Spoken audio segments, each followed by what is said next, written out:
Hey guys, welcome to football দুনিয়া। আর ভিডিওতে সবাইকে স্বাগত। তো আজকে একটা বিশেষ দিন।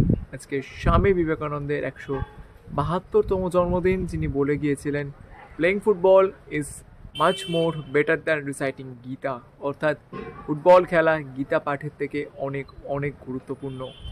তো যারা আমরা ফুটবল ভালোবাসি, ফুটবল খেলি বা ফুটবল নিয়েই বাঁচি, অর্থাৎ যে ফুটবলটায় লাথি মারলে আমরা আমাদের জীবনের সমস্ত দুঃখ কষ্ট ভুলে যাই, তাদের জন্য কিন্তু এই লাইনটা বিশেষ তাৎপর্যপূর্ণ।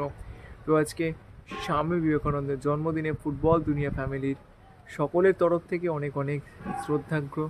শুধুমাত্র বাঙালি জাতির উন্নতির জন্য এবং তরুণ সমাজকে আরও উদ্বুদ্ধ করার জন্য তার অবদান সত্যি অনস্বীকার্য।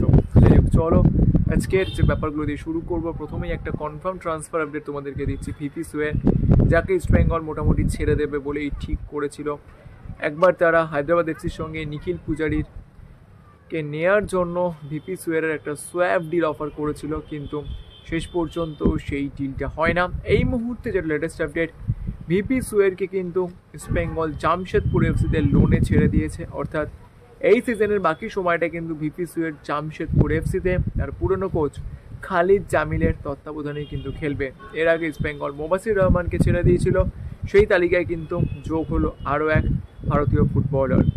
অন্যদিকে নিখিল পূজারির আপডেট যদি আজকে জিজ্ঞেস করো, আমি বলবো ইস্ট বেঙ্গল কিন্তু নিখিল পূজারির ব্যাপারে অনেকটাই এগিয়েছে এবং এইটা কিন্তু নিঃসন্দেহে একটা বড় আপডেট। তার কারণ নিখিল পূজারির ডিলটা যদি তারা শেষ পর্যন্ত সিকিওর করতে পারে, তাহলে কিন্তু তাদের ডিফেন্সের সমস্যা যে অনেকটাই মিটে যাবে, এরকমটা বলাই যায়।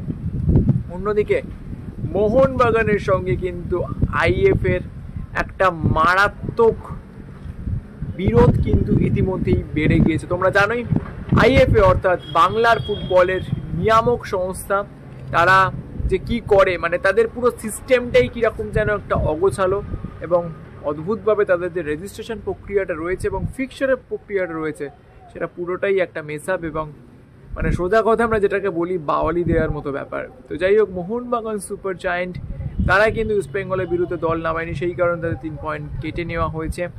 অন্যদিকে ইস্ট বেঙ্গল মহাবারান স্পোর্টিং তারা তাদের ম্যাচগুলো অনেক আগে খেলা শেষ করে ফেললেও কিন্তু মোহনবাগান সুপার জায়ান্টের কলকাতা লিগের খেলা নাকি এখনও পর্যন্ত বাকি রয়েছে।